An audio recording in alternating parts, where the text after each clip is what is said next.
జై శ్రీరామ్. లాస్ట్ పార్ట్లో మనము సీతమ్మ వాల్మీకి మహర్షి ఆశ్రమానికి వచ్చేస్తారు అని చెప్పా కదా. అప్పుడు ఆవిడ గర్భం ధరించి 12 బిడ్డలకు జన్మనిస్తారు అని చెప్పా కదా. దాని గురించి ఇప్పుడు చూద్దాము. ఈ పాటలో సీతమ్మ గారు వాల్మీకి మహర్షి ఆశ్రమం పొందుతారు. ఇంకా ఆమె గర్భం కూడా ధరిస్తుంది. ఇంకా తెలిసిన వాల్మీకి మహర్షి ఎంతో గౌరవంగా, ఇంకా ఆవిడ పట్ల ఆహారంలో కానీ, విశ్రాంతిలో కానీ, భద్రతలో కానీ చాలా బాగా చూసుకుంటారు మన వాల్మీకి మహర్షి. ఇంకా కొంతకాలానికి సీతమ్మకి 2 అద్భుతమైన పండు లాంటి బిడ్డలు పుడతారు. ఒకరి పేరేమో లవ, ఇంకొకరి పేరు కుష. ఇంకా లవుడేమో ఎలాంటి వాడంటే మర్యాదతో, వినయంతో, తల్లి పట్ల ప్రేమతో నిండి ఉంటాడు. ఇంకా మన కుష ఏమో చాలా ధైర్యవంతుడు, ఇంకా సాహసిగా ఉండేవాడు అనమాట. ఇంకా వాల్మీకి మహర్షి కూడా వారిని తన చేతుల మీదుగా చాలా జాగ్రత్తగా విద్యాభ్యాసంలో తీర్చిదిద్దారు.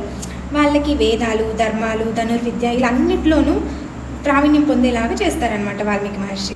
ముఖ్యంగా వారికి రామాయణాన్ని నేర్పబడుతుంది. అదే కథలో వాళ్ళ తండ్రి ఇంకా తల్లి వాళ్ళ కథ కూడా ఉంటుంది, కానీ అది వాళ్ళకి తెలియదు పాపం.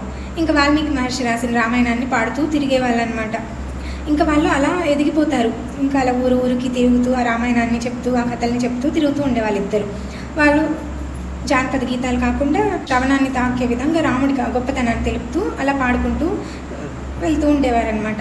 అందులో ఒక శ్లోకమైన శ్రీరామచంద్రుడే ధర్మ పరిరక్షకుడు అని అలా శ్లోకాలు పాడుకుంటూ నోటు వినిపించి అందరు ప్రజలు వినిపించేవారు.